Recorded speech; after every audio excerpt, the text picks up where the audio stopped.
E aí, pessoal, bem-vindos a mais uma análise. Bom, vamos direto ao ponto. Hoje a gente vai explorar como as narrativas, o famoso storytelling, têm o poder absoluto de transformar a percepção pública, seja para o bem ou, como a gente vai ver logo mais, para um completo desastre durante uma crise corporativa. Quando uma marca tenta contar uma história e erra o tom, as consequências são, no mínimo, avassaladoras. Para entender essa dinâmica na prática, a gente vai usar uma lente bem analítica e destrinchar um dos casos mais fascinantes do marketing moderno, as estratégias de comunicação do Burger King. Nossa ideia aqui é transformar isso numa verdadeira jornada de aprendizado sobre reputação corporativa.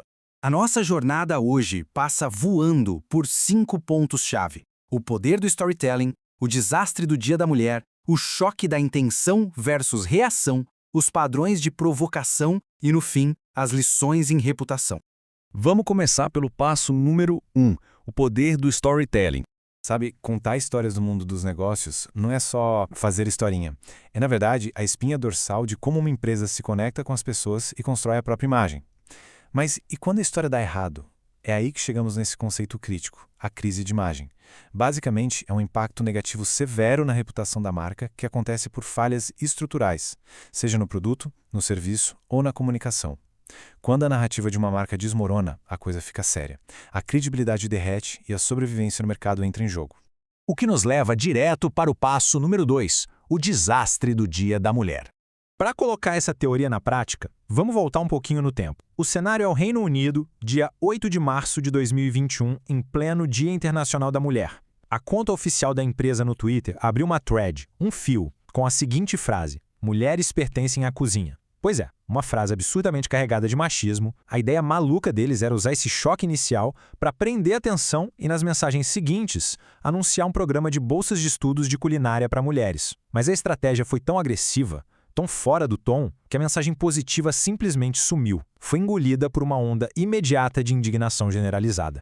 E olha só a ironia, o ponto central de toda a campanha era esse número aqui, 20%. Porque na época, apenas 20% dos chefes profissionais eram mulheres. Essa era a informação real, o núcleo válido que a marca queria e precisava comunicar para justificar a missão de mudar essa realidade nos restaurantes. Só que essa estatística super importante se perdeu tragicamente no meio do caos. E tudo por causa de um gancho inicial que foi, sem dúvida, uma das piores avaliações de tom sexista já feitas na internet. Vamos então para nosso passo 3, a velha batalha da intenção versus a reação do público. Esse caso do Twitter é o retrato perfeito daquele abismo que existe entre o que os criadores de uma campanha acham que estão fazendo e como o mundo real recebe a mensagem. O contraste aqui é gritante. A intenção, no papel, super nobre. Destacar um problema de representatividade e oferecer uma bolsa de estudos para chefes mulheres. A realidade, brutal. A internet não perdoa e a revolta foi instantânea. A galera leu a primeira frase e, com razão, achou um absurdo. E como desgraça pouco a bobagem, a concorrência aproveitou. O KFC, por exemplo, entrou na onda para zombar publicamente do desastre do concorrente. A velocidade com que a crise se desenrolou segue uma coreografia que quem trabalha com comunicação conhece bem. Primeiro, a explosão online focada na escolha terrível de palavras. Segundo, os rivais se aproveitando da situação para aumentar ainda mais a humilhação pública. E terceiro, a bandeira branca. A empresa teve que apagar tudo e lançar um pedido formal de desculpas. A narrativa que eles tentaram manipular com um tom de choque acabou engolindo a própria marca. Parte 4 do nosso escudo, padrões de provocação e crise. Quando a gente quer analisar a fundo a reputação de uma gigante corporativa, olhar para um evento isolado não adianta. A gente precisa buscar padrões. E olha só essa linha do tempo. Depois desse vexame de 2021, estoura em 2022 a polêmica de propaganda enganosa do Whopper Costela. Em 2024, eles persistem e lançam King Costela. Corta para 2026 e a gente já vê campanhas super provocativas como "O Acre existe", mirando de novo na concorrência. O que isso diz pra gente? Diz que viver no limite da polêmica não é um acidente de percurso, é um método de marketing bem estabelecido. E aí a gente entra num outro tipo de falha narrativa, a promessa irreal de produto. O caso do Whopper Costela é clássico.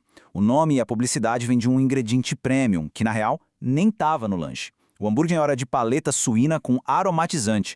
A consequência não ficou só no cancelamento da internet. A conta chegou. O Procon de São Paulo bateu na porta com uma multa pesada de R$200 mil por publicidade enganosa e eles ainda foram forçados a mudar o nome do produto. Isso prova que narrativas falsas se transformam rapidinho em perdas financeiras enormes. Mas, mesmo com multas e processos, a vontade de provocar não passa. Em março de 2026, com a campanha O Acre Existe, eles voltaram a usar aquele humor bem agressivo para cutucar o McDonald's, simplesmente porque o rival não tinha unidades no estado do Acre. Fizeram até petição. É uma estratégia de guerrilha, claro. Gera muito engajamento, coloca a marca na boca do povo, mas é andar na corda bamba o tempo todo. Um deslize mínimo e pronto. Lá vem outra crise de imagem. E chegamos ao nosso quinto e último passo: lições em reputação corporativa. Com tudo isso na mesa, o que dá para aprender de fato? Bom, quando uma marca fratura a própria narrativa, colocar um band-aid não resolve. Exige estratégia estrutural. Primeiro, é preciso mapear exatamente onde o storytelling quebrou. Foi na palavra usada, na imagem errada? Depois, a reação tem que ser rápida para estancar o sangramento. E o mais importante, mudanças verdadeiras de estrutura. Mudar a receita do sanduíche, trocar o processo de aprovação de marketing e trabalhar duro, dia após dia, para provar que a lição foi aprendida e recuperar a confiança das pessoas. Para fechar a nossa análise, fica essa grande reflexão no ar.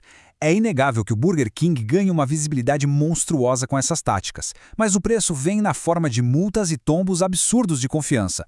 O desafio no mercado hoje é exatamente esse equilíbrio. Como capturar a atenção de um público que não tem tempo a perder, sem jogar a integridade da marca no lixo. O engajamento a qualquer custo vale a pena quando a fundação da casa é feita de polêmicas? É uma baita questão para se pensar. Agradeço demais por acompanharem mais esta análise e espero que essas lições deixem mais claro como as histórias podem construir ou destruir o mundo dos negócios. Até a próxima!